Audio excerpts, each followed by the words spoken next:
Okay, good morning. Let's continue on the 246.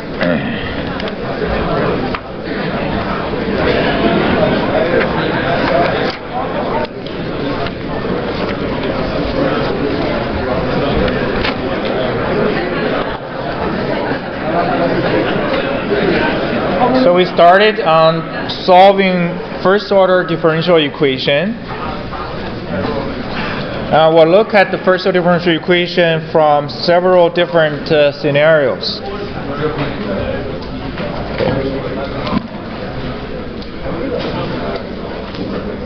And we said the first case we're going to look at is linear first-order differential equation. Basically, differential equation taken in the format of the following one here.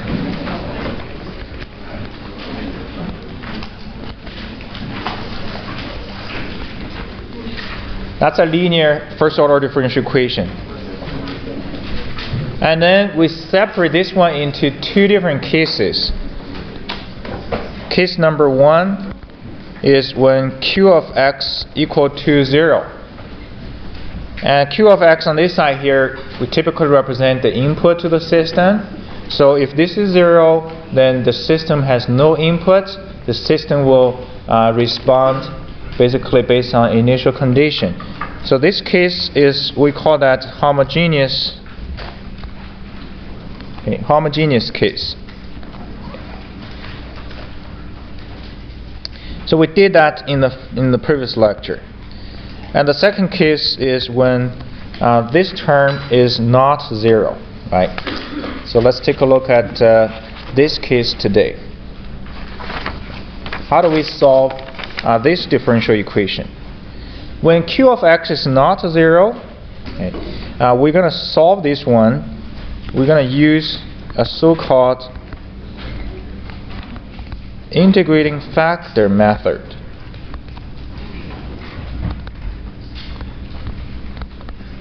So we're going to use a so-called integrating factor method. So you'll see what is it called, what does it mean by integrating factors. Okay. So remember, this is the general format of the linear first-order DE that we're dealing with it here. So what we do is, consider this is our equation number 1. We're going to multiply equation number 1 with a function, because right now your independent variable is x. Okay, so we multiply a sigma x. This is called a sigma, so you write it like that, Greek letter sigma. Okay. You multiply a function which we don't know yet, but we multiply this function to both sides of equation 1. So this way we get sigma x times y prime plus sigma x pxy and equal to sigma x times qx.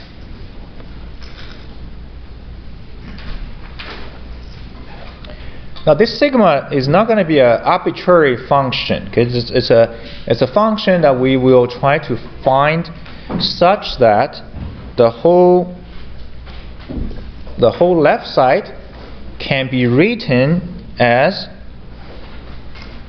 sigma times y. Okay, so basically, let me rewrite it here. Is to find a sigma x, such that the left side, which is this whole chunk, equal to sigma times y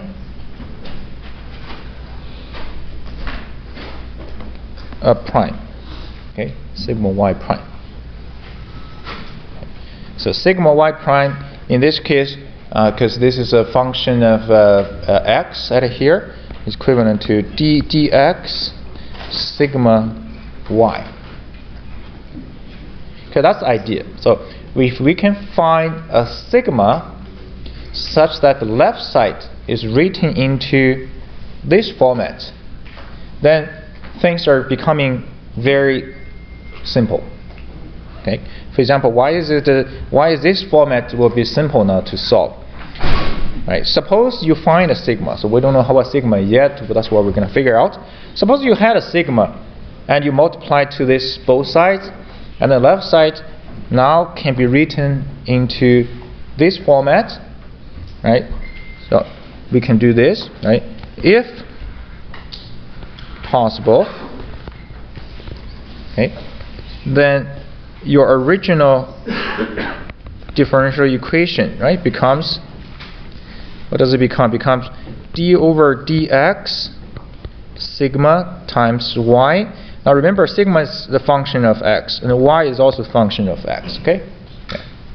Then that equal to the other side, sigma x and q of x.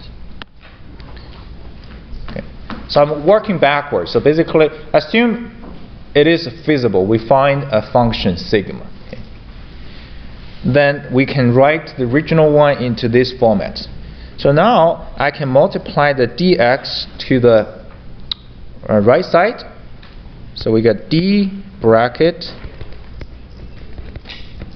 equal to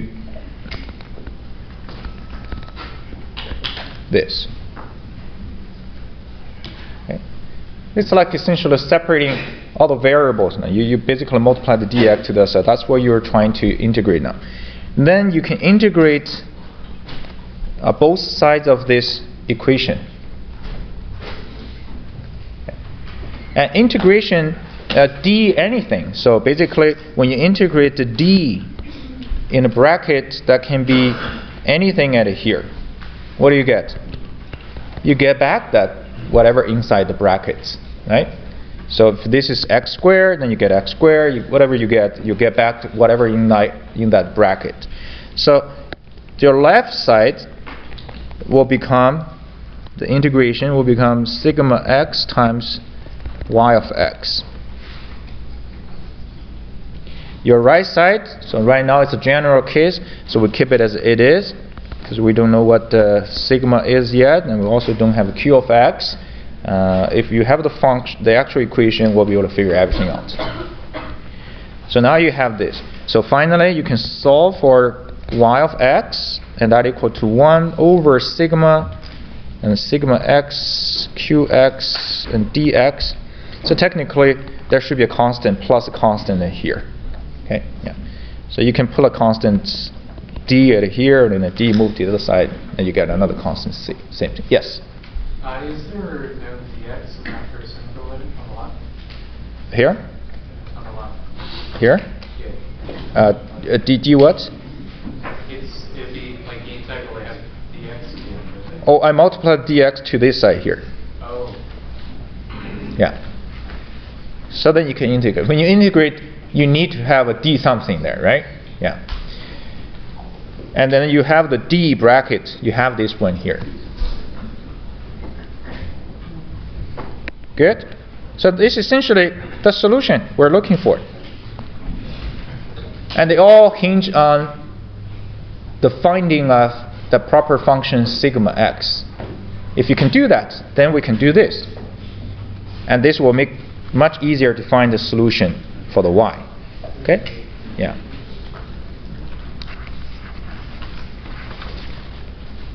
So the question here is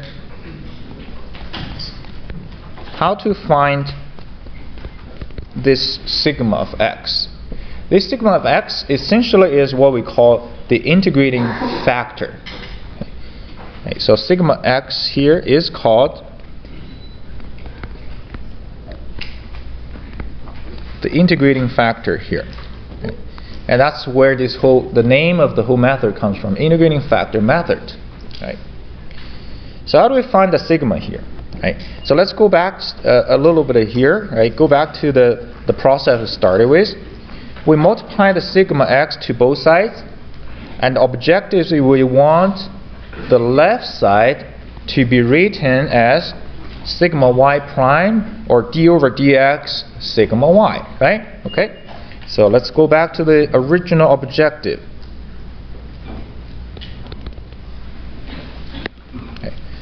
So we want d over dx sigma y equal to sigma times y prime and plus sigma x px times y. Okay, that's what we want. Okay.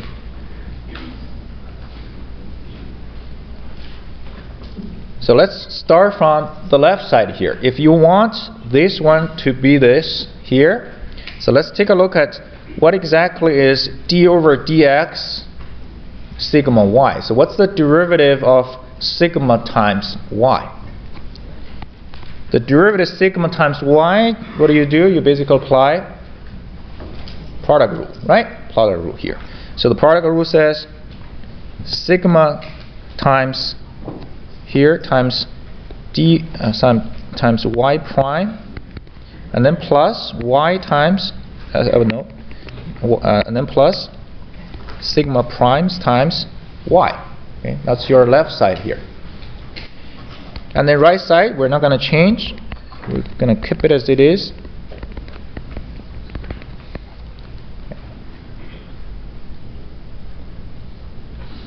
So right here, you will see now both sides has a what? Has this term. Both sides has this term here. So now you're left with sigma prime y equal to sigma x px times y.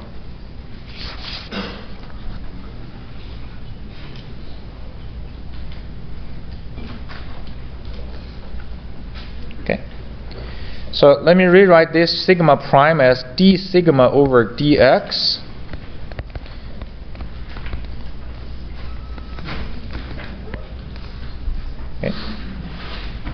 and you probably also noticed both sides has what?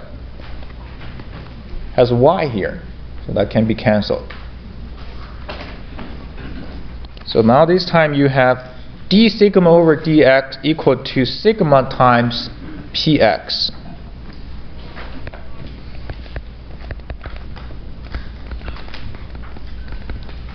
Okay. So very similarly, we're going to multiply this dx to the left side, to the right side, and then we're going to move the sigma to the left side. So we get 1 over sigma d sigma equal to px dx. Okay. And now I'm going to integrate now for both sides of this equation. Okay. So once you integrate, this is ln sigma technically, and equal to px dx. Okay. Then we can take an exponential of both sides of this equation. And this side you get basically ln the gun, you get this equal to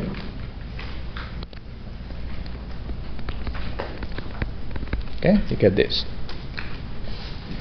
So the sigma at here, so technically like the other case, sigma could be positive and negative at here, right? Could be positive and negative. But however, in this case, remember, you're looking for a sigma. You're not looking at general sigma. You're only looking for one function. Right? Any function that can give you this relationship.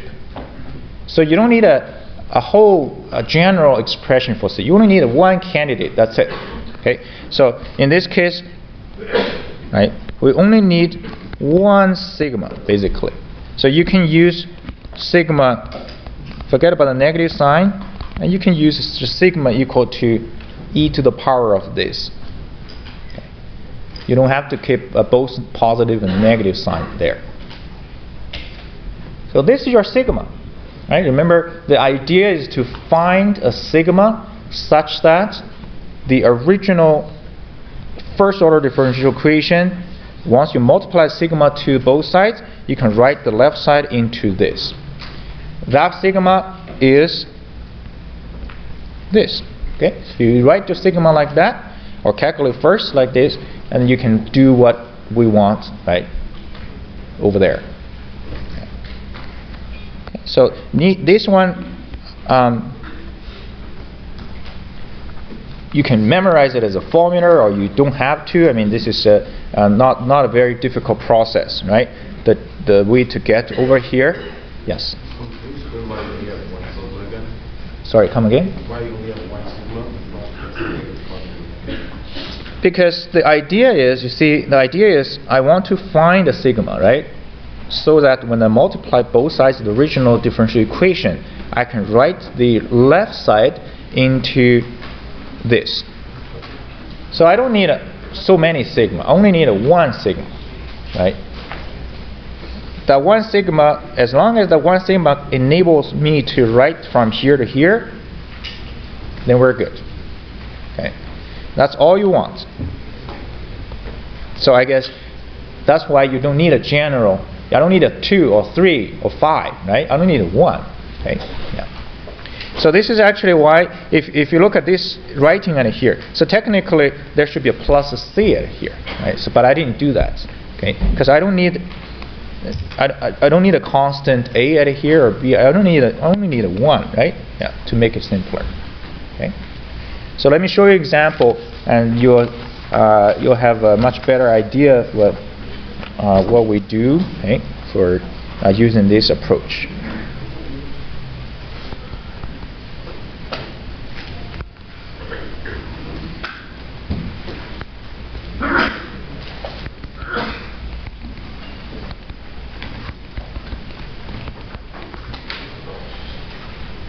Okay, let's say we have a first order linear differential equation, and we want to solve this one to get the solution for y.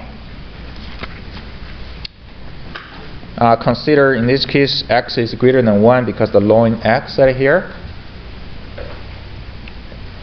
So that falls into the format of the first order differential equation, but it doesn't immediately fall into the format of what? Right, remember the formats that we started with is y prime plus pxy equal to q of x. Okay, that's the format we started with. But this is the format we have in this example. So the first step you typically do is you normalize this given differential equation into the standard format. Okay? So then you can either apply formula, or you can just continue as it is. Okay. So we standardize. So first step, okay.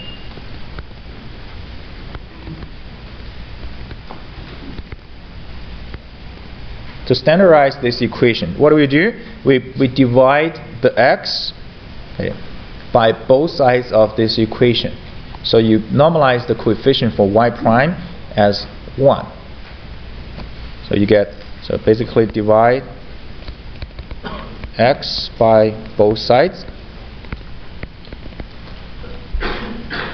and you do that, you get y prime plus 2 over x times y, and this becomes ln x over x cubed, and then 2 over x.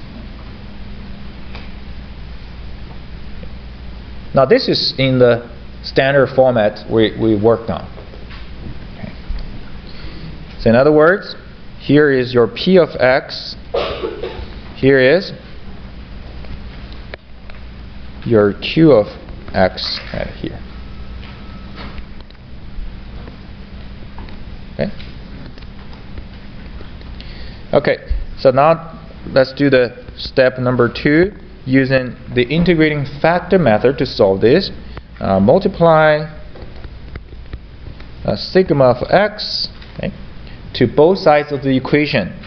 We get sigma y prime plus sigma 2 over x times y, and equal to sigma times ln x, x cubed, and then sigma times 2 over x. Right, sigma everywhere.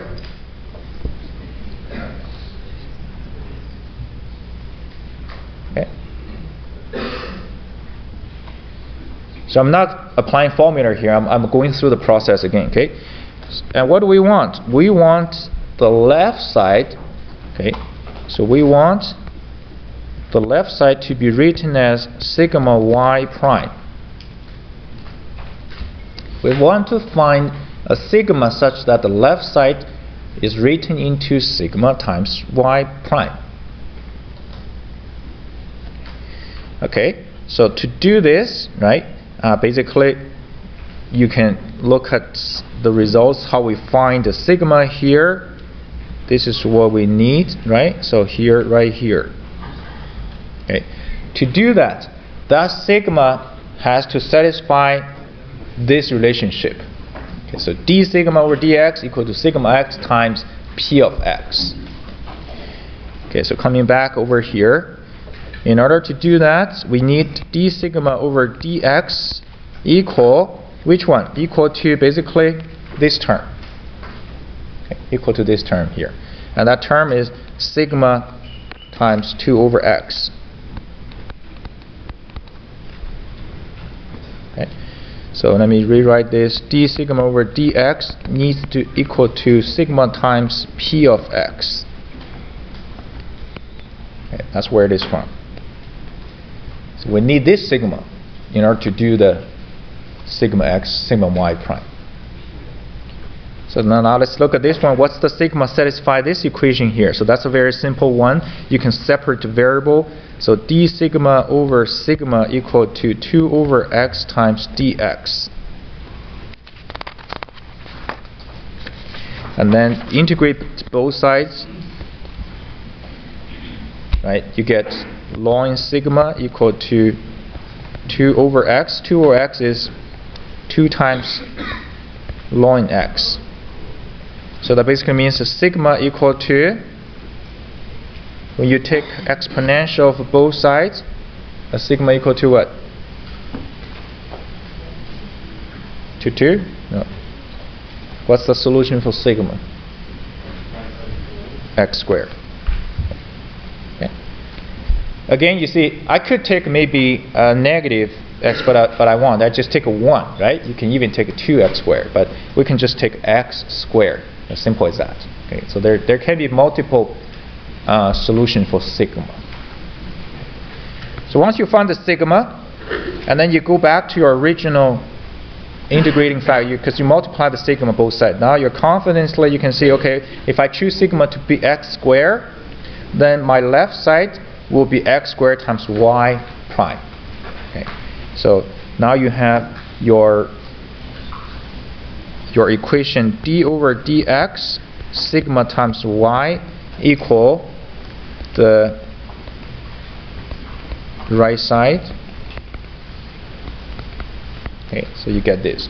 So substitute the sigma into this equation. So we get dx multiply the dx to the other side. So this is 2x. This is x squared. Sorry, this is x cubed, right? It's x cubed here. So x squared times ln x over x cubed plus 2 over x. And this side here is d over dx x squared times y. Then I'm going to move the dx to the right side.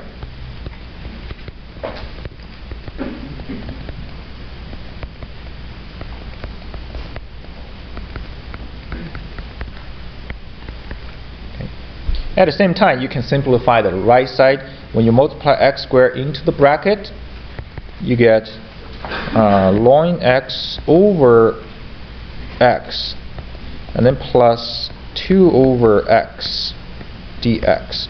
Sorry, not 2 over x, 2x. Yeah. Okay.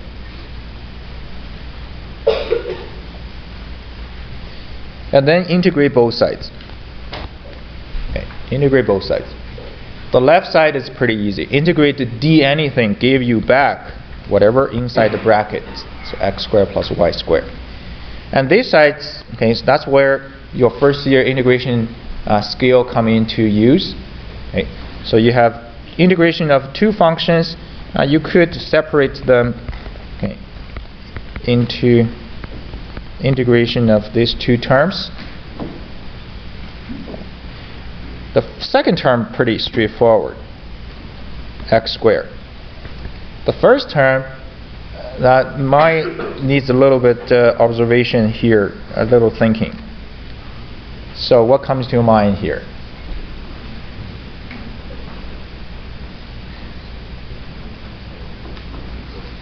Substitution, yes, yeah. And I always try to show a substitution, like my own kind of substitution. So when you have a dx over x right here, and that's d what? Ln x. Okay. When you take d ln x, you get 1 over x times dx. Okay? Yeah. But now this time you get both ln x right here. Essentially substitution. Right? You let the u equal to ln x. You get the same thing. If you're not used to this, you can try yourself the Euro substitution. Okay? So u and u, then the integration u du is square here, right? 1/2 ln x squared, and then plus x squared. Now this time we do need a c because we're solving for y, so we need a constant c. Okay, you can add a constant c here, but just remember add a constant c at the end. So finally, divide x squared by both sides. We get 1 over 2x squared ln x squared plus 1. Okay, and then you have a c over x squared. Don't forget that one. This is the solution for this one here. Okay? That's the solution for this particular system.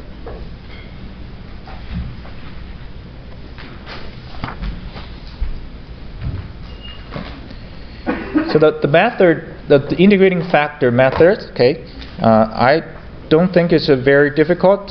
Sometimes the difficulty actually lies at the last step, the integration. Okay, the approach itself is not any tricky approach at all. Okay. Yeah. So let's take a look at one more example. Okay.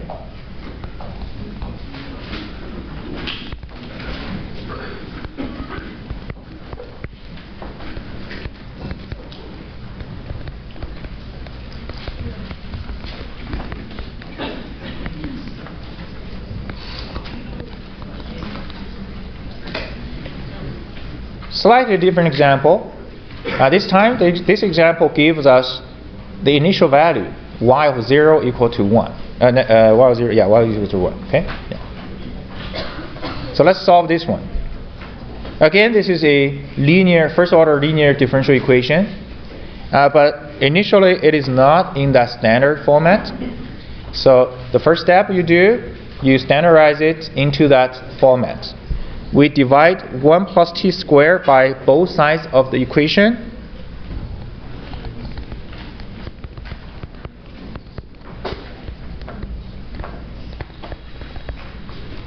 Okay. We get y prime plus 4t over 1 plus t squared, the y. And then this is 1 plus t squared to the power of -2. And then you divide by another one. You get -3 now, or 1 over 1 plus t squared to the power of 3. So don't confuse them now. Where's the x? I mean, this time the independent variable is t. Okay, so that shouldn't be a problem. Okay. So then from here we are going to multiply a sigma. Okay. Multiply sigma. In this case, sigma is a function t now, right? So multiply sigma of t to both sides of this equation. Sigma y prime plus sigma and equal to sigma. Okay. So you know that this is, let's say, instead of p of x, you can see that this is your, you can call this is your p of t basically, right? And this is your q of t. Okay. again, we want to rewrite the left side. Okay, find a proper sigma so that the left side becomes sigma y prime. And to do this, your sigma has to satisfy sigma prime equal to, again, this term, whatever the coefficient in front of the y. Right? So that equal to sigma prime equal to sigma times 4t over 1 plus t squared.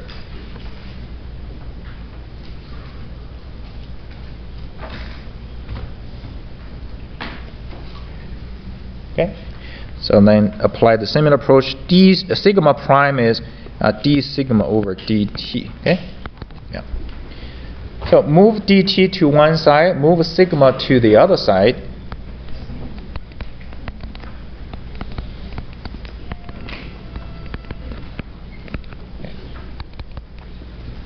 And then integrate both sides. So now the left side is ln sigma. The right side is the results of this integration and here. So again, you get to basically refresh your integration skills now. If I see a 4t over 1t, 1 plus t squared dt, what jumps to your mind? What kind of technique again? Substitution, right? So I will again use my kind of approach. Okay, habits die hard, and this is equivalent to d 1 plus t squared, 1 plus t squared. Okay, so now you have d something here same as 1 plus t squared. So the result is 2 times ln 1 plus t squared. And ln sigma.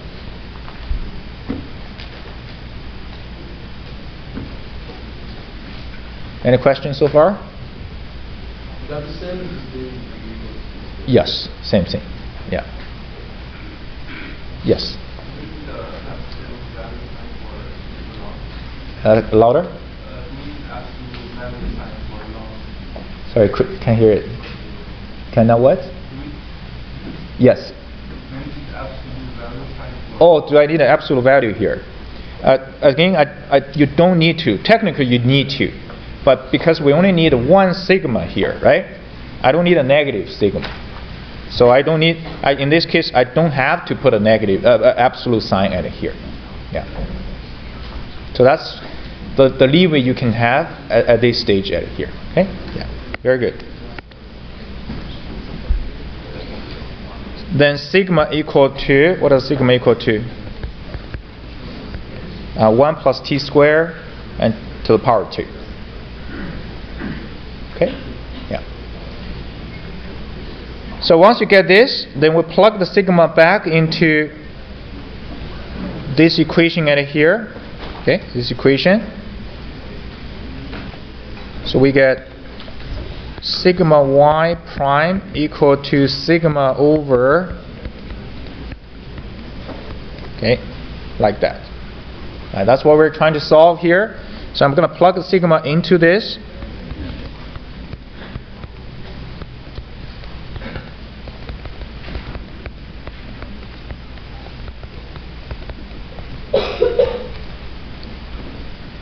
And this side is d over dt. Okay.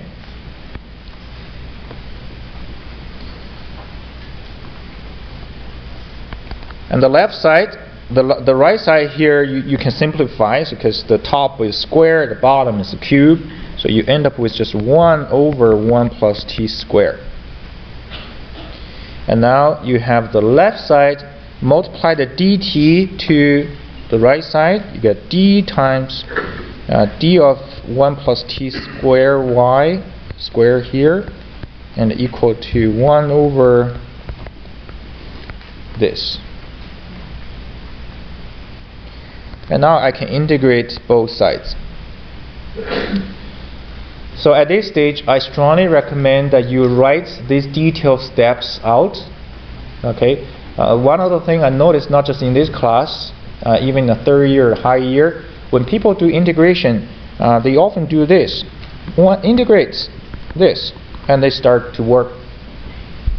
Right? So when I see this, it actually kind of annoys me. What are you integrating? Where's the dt? Right? So you got to write down all the information there. Okay? Yeah. So basically, I need you to have a good a practice or habit. So now the left side is 1 plus t squared y, and then this side here, integration of 1 over t squared. That we actually have seen that in a different class. So this one should be what? Exactly the inverse tan, right? Yeah. And you can plus you can plus a constant at this stage. Then you get y equal to tan inverse t over 1 plus t squared, and then c over 1 plus t squared. That's the general solution for y. Now because the question gives us initial condition, it says y of 0 equal to 1. Okay? So we actually can solve for the constant c. So what do? We plug in, we let t equal to 0, okay, and substitute into this solution.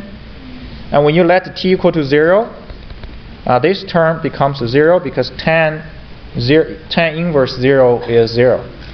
And this term is c over 1, and the overall is 1, so you get c equal to 1. Okay. So then you can plug the c back over here, and that's your this is what we call particular solution. Yes? Yeah. Why can't we just call it like the new constant?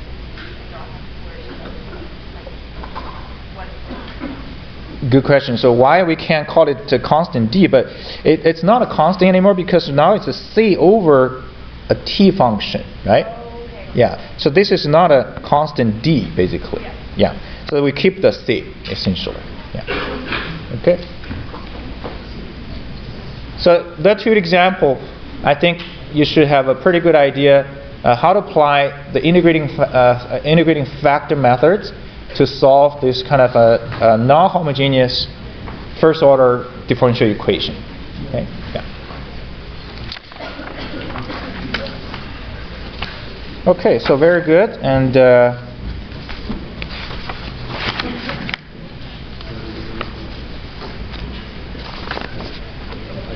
let's move ahead.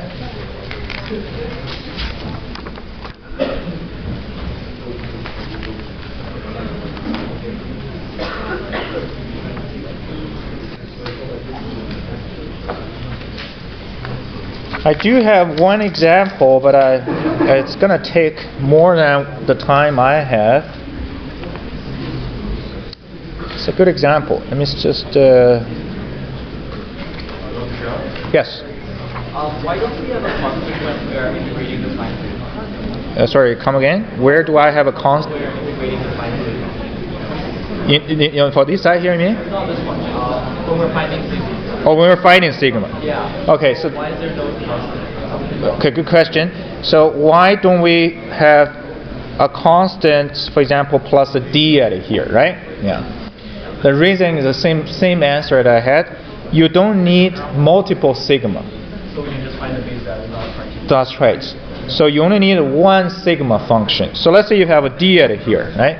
So then when you take e to the power of this, then you get e to the power d, you get another constant in front of it.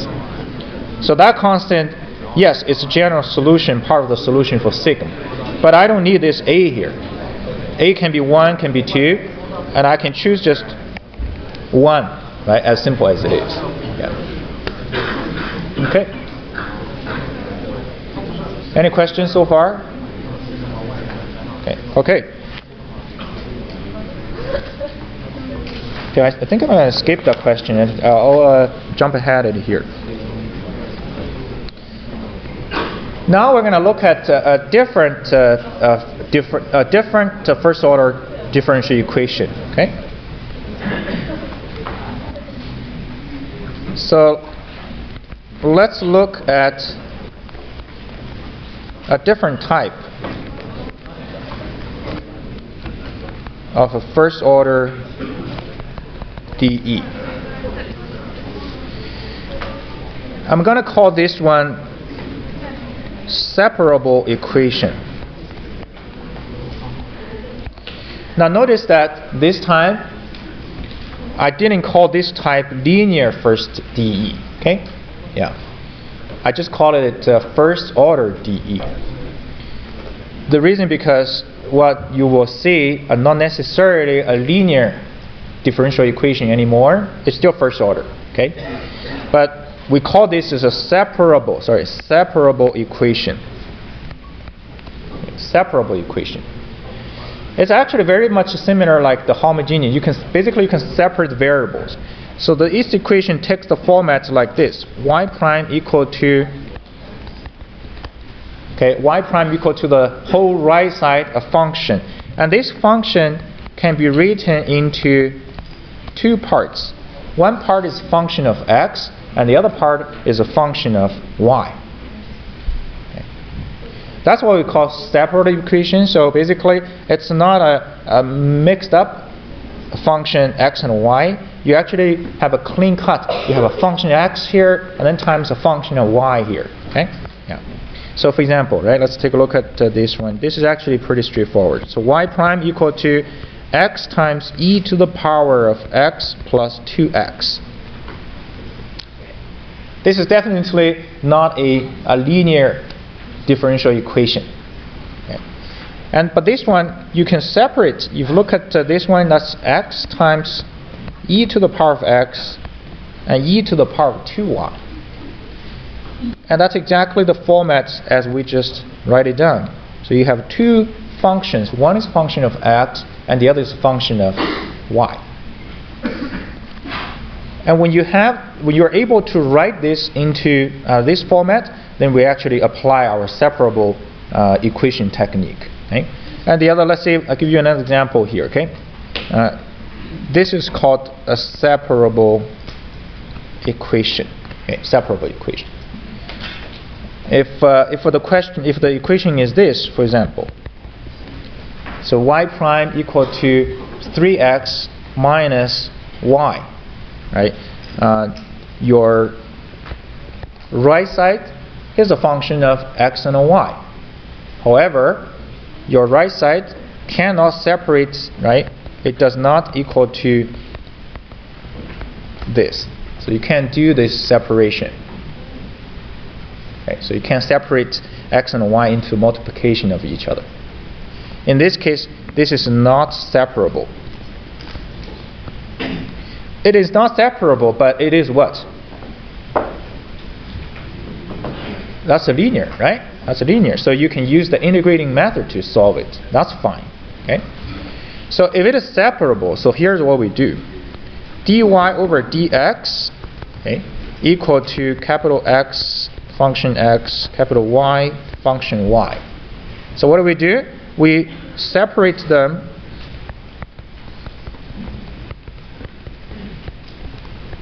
Okay, we separate them into this format. So you put all the x together, you put all the y together, and then you integrate both sides, okay, to get a solution. Okay, so that's actually not too bad if you can separate the x and y, right? So let's quickly look at an example.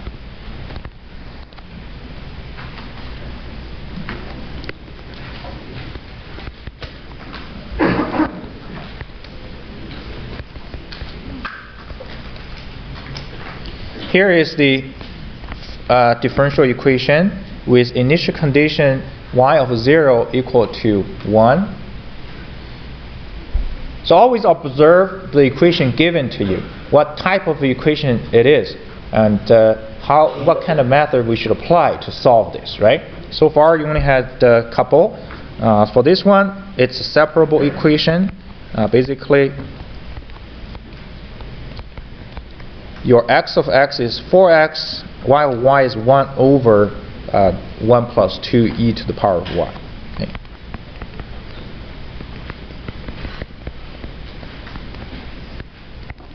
Okay.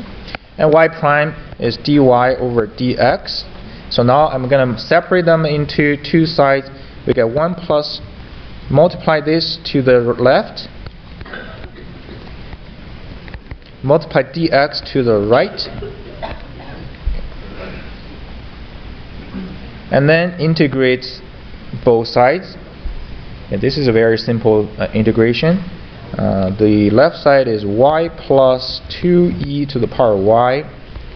The other side is 2x squared plus a constant c. Then, in this case, unfortunately, you cannot write y equal to something, because you do have a mixed y here, and then e to the power y. So that's what we call, this is an explicit solution. Sorry, implicit solution.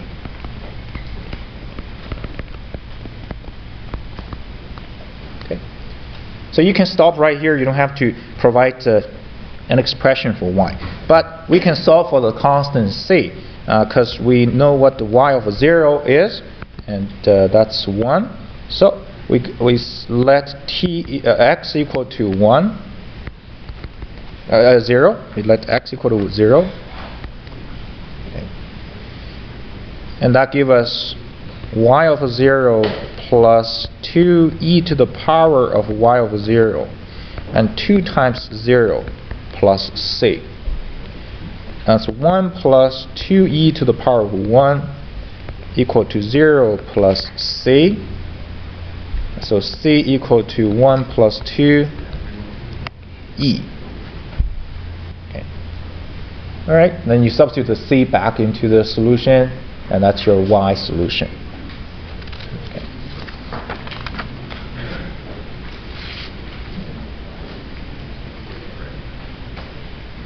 Okay. So I think this is a very simple scenario for first order differential equation separable, but you have to identify it first. Once you identify this is separable, then just separate the integration. Okay. I'm kind of running out of time, so I'll talk to you a little more examples in the next lecture. Okay. Yeah. Any questions?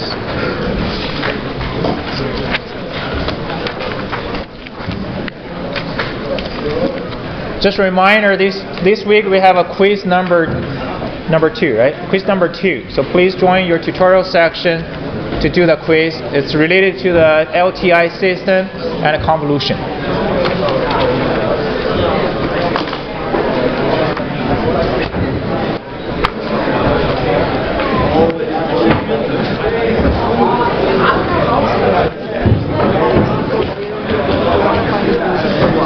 No, find solution for C. Yeah. But can we just let it go? Well, because your initial condition is y of 0 equal to 1, right? So you have to let x equal to 0, because this is 0 So this is y of x. Yes. Yes. Yeah.